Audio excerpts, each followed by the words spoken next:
Καλησπέρα για άλλη μια φορά σε όλους τους eFootball fans. Βρισκόμαστε στο πρώτο μισό του Αυγούστου του 2026 και είμαστε μία ανάσα πριν την κυκλοφορία του eFootball 27.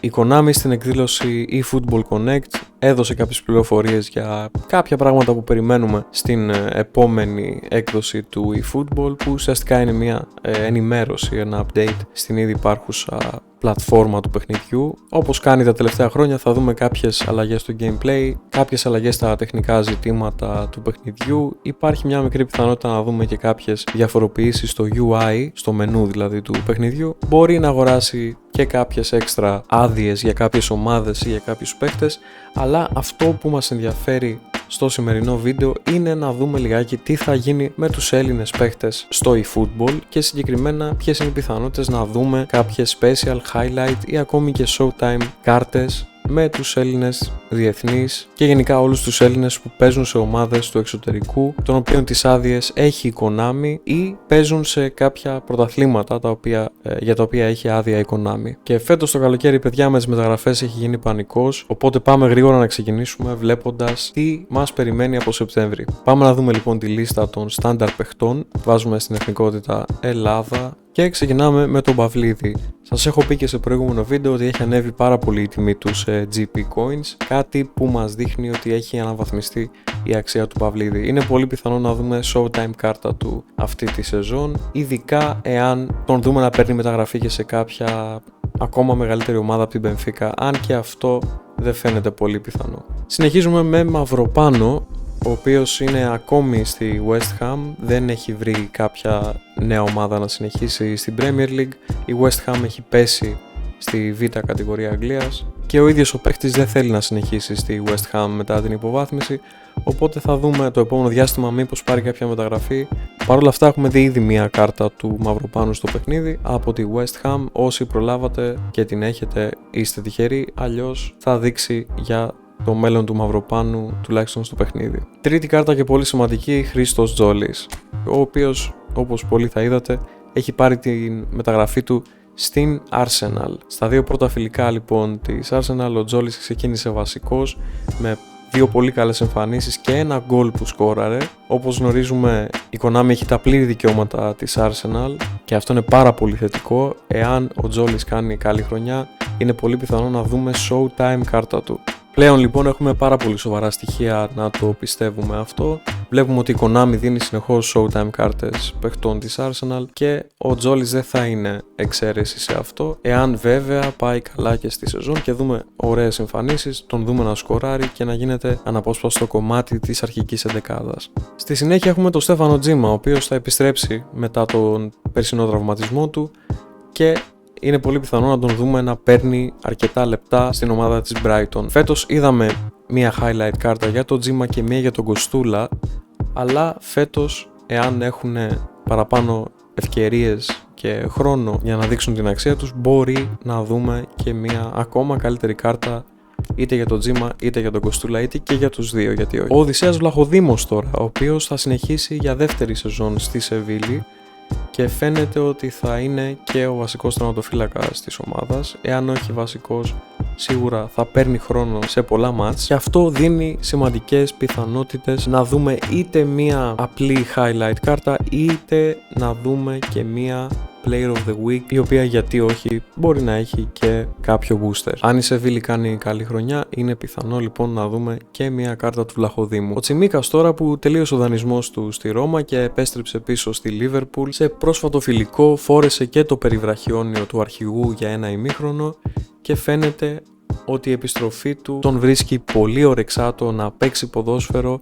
Φαίνεται ότι ο προπονητής τον εμπιστεύεται, θα τον δούμε να παίρνει περισσότερα λεπτά αυτή τη σεζόν και επειδή η Konami έχει μια συμπάθεια προς τη Liverpool, παρότι δεν έχει τα δικαιώματα της ομάδας, είναι πολύ πιθανό να δούμε τουλάχιστον μια highlight κάρτα του Τσιμίκα φέτος. Βέβαια, εάν διεκδικήσει η θέση βασικού στην ομάδα, επίσης είναι πολύ πιθανό να δούμε και showtime κάρτα του Κώστα Τσιμίκα. Ο Δουβίκας, τα έχουμε πει, πηγαίνει πολύ καλά στην Κόμο. Ήταν στους top scorer του Ιταλικού πρωταθλήματος στην περσινή σεζόν. Είδαμε και μια Player of the Season κάρτα του Δουβίκα. Η Konami έδωσε και showtime κάρτα του Νίκο Πάζ φέτος και περιμένουμε από την επόμενη σεζόν να δούμε την πορεία του και να δούμε κατά πόσο μπορεί να εμφανιστεί μια showtime κάρτα και του Δουβίκα. Πάμε λίγο πιο κάτω τώρα στον Κωνσταντέλια, ο οποίος συνεχίζει κανονικά στον ΠΑΟΚ. Έχουν ακουστεί διάφορες φήμες για πιθανή μεταγραφή του στο εξωτερικό. Παρ' όλα αυτά, προς το παρόν, στο πρώτο 15ήμερο του Αυγούστου, δεν γνωρίζουμε εάν ο παίχτης έχει τη διάθεση να φύγει από Ελλάδα ή αν υπάρχει μια σοβαρή πρόταση από κάποια ομάδα του εξωτερικού. Ακούγονται τα ονόματα της Chelsea και της Dortmund ότι ενδιαφέρονται για τον Κωνσταντέλια. Παρ' όλα αυτά δεν έχουμε προς το παρόν κάποιο νέο, και αν συνεχίσει ο Κωνσταντέλιας στον ΠΑΟΚ, ενώ παράλληλα έχει απομακρυνθεί και από την Εθνική Ελλάδος, είναι πολύ πιθανό από την νέα έκδοση του eFootball 27 να μην υπάρχει πλέον καθόλου η κάρτα του μέσα στο παιχνίδι. Και μετά τον Κωνσταντέλια έχουμε τον Κωνσταντίνο Καρέτσα, ο οποίος, παιδιά, πήρε μια συγκλονιστική μεταγραφή στην Dortmund. Όπως γνωρίζετε πολύ καλά, η Konami έχει αγορασμένα τα δικαιώματα της Dortmund. Φέτος είδαμε πολλούς ποδοσφαιριστές της Dortmund σε showtime κάρτες. Νομίζω είδαμε και κάποιους legends της Dortmund. Αυτό σημαίνει, παιδιά, ότι οι πιθανότητες είναι υπέρ μας στο να δούμε μια highlight έστω ή player of the week κάρτα του Καρέτσα, εάν όχι και μια showtime κάρτα του. Ο Καρέτσας έχει ήδη πάρα πολύ καλό player ID, είναι πολύ γρήγορος, πολύ καλός στην τρίπλα και με το ύψος το 1,71, παιδιά, είναι ο Έλληνας Μέση. Ο Καρέτσας μαζί με τον Κωνσταντέλια.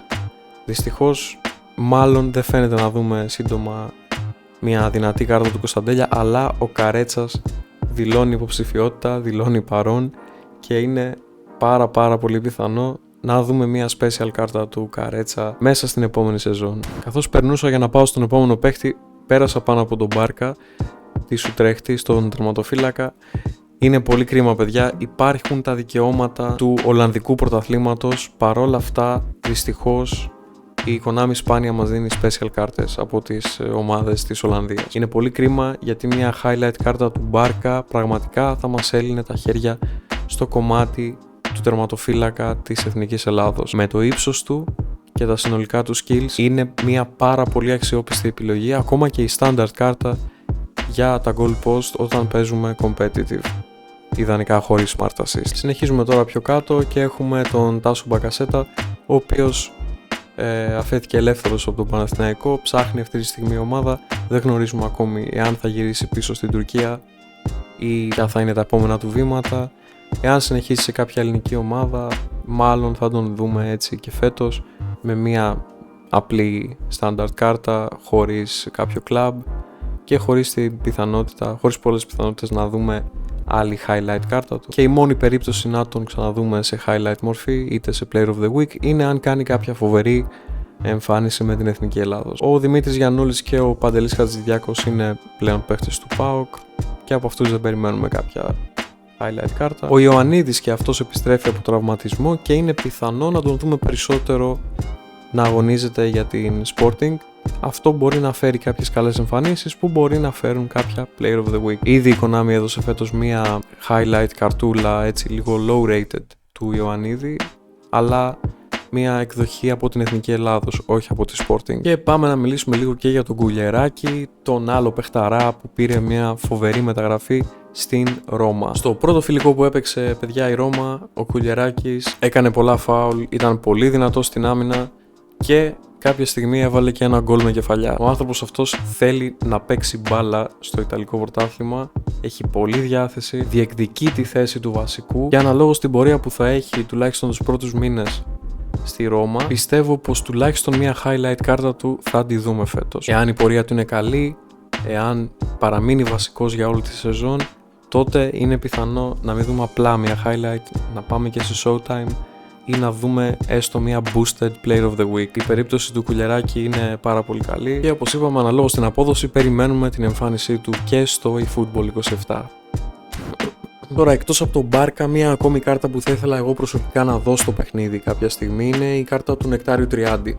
Το ύψος του σε συνδυασμό με τη δύναμή του και τα καλά αμυντικά stats και stats στην μπάσα τον κάνουν έναν πάρα πολύ δυνατό αμυντικό hub. Αν για κάποιο λόγο η Konami επιλέξει να βγάλει μια highlight ή player of the week κάρτα του από συμμετοχή του στην Εθνική Ελλάδος ή από την Μινεσότα του Αμερικανικού Πρωταθλήματος, θα είναι μια πάρα πολύ καλή επιλογή για το κέντρο της ομάδας της Εθνικής Ελλάδος που τουλάχιστον προσπαθούμε να φτιάξουμε σε αυτό το project.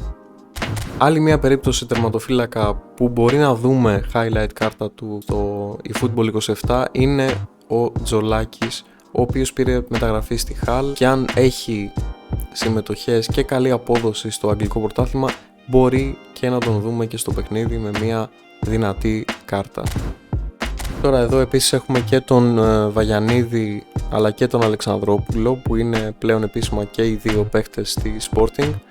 Ο Βαγιανίδης για δεύτερη χρονιά, ο Αλεξανδρόπουλος μετά από 2-3 δανεισμούς έχει επιστρέψει στη Sporting και φαίνεται ότι θα τον κρατήσει φέτος. Αυτοί οι δύο παίχτες και οι καλές τους εμφανίσεις με τη Sporting είναι οι δύο βασικές μου ελπίδες για τη θέση του δεξιού back και του αμυντικού half. Ο Αλεξανδρόπουλος μπορεί να παίξει και σαν κεντρικός μέσος, οπότε μια αναβαθμισμένη εκδοχή αυτών των δύο παιχτών θα ήταν πάρα πολύ χρήσιμη για το project της Εθνικής Ελλάδος. Ο Ηλίας Κωστής επίσης που επιστρέφει από τραυματισμό την περασμένη σεζόν θα γυρίσει στο ρόστερ της Ατλέτικο Μαδρίτης και περιμένουμε να δούμε εάν φέτος θα πάρει λεπτά.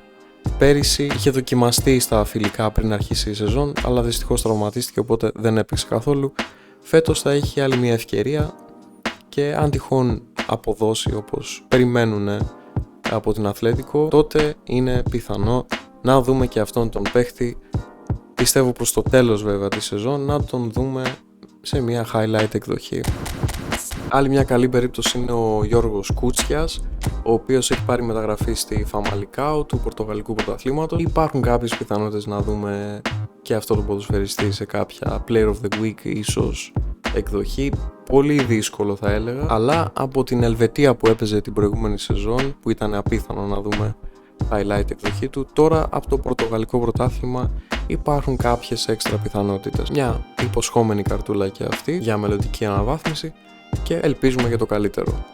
Αυτή ήταν λοιπόν παιδιά η σημερινή ανάλυση παύλα πρόβλεψη για το μέλλον των Ελλήνων παιχτών μέσα στο eFootball και την έκδοση του 2027. Για να συνοψίσουμε να πω πως πιστεύω ότι οι πιθανότητες να δούμε Showtime κάρτα αυτή τη σεζόν είναι πολύ μεγάλες για το Βαγγέλη Παυλίδη, το Χρήστο Τζόλι, τον Κουλιεράκη, τον Καρέτσα αλλά και τον Τσιμίκα. Τώρα ποιον από αυτούς θα αποφασίσει η Konami να μας τον δώσει σαν Showtime ή πόσους από αυτούς θα κριθεί από διάφορους παράγοντες, κυρίως είναι η απόδοση συνολικά της ομάδας του, το κατά πόσο έχει ή δεν έχει τα δικαιώματα αυτής της ομάδας η Konami, αλλά και προφανώς η ατομική απόδοση του κάθε παίχτη. Θα σας πω πως θα κάνω και ένα βιντεάκι όταν κυκλοφορήσει το eFootball 27 και ανανεωθεί το roster, για να δούμε ξανά τις τιμές του κάθε παίχτη, πώς διαμορφώνονται οι πιθανότητες και εννοείται πως αν έχουμε και τα πρώτα πακέτα και σε κάποια από αυτά υπάρχει και κάποια κάρτα Έλληνα παίχτη, θα είμαστε εδώ να την ανοίξουμε και να σχολιάσουμε περαιτέρω. Σας ευχαριστώ όσους είδατε αυτό το βιντεάκι με μπλα μπλα για το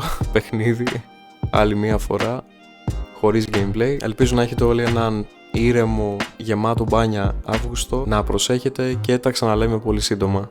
Γεια χαρά.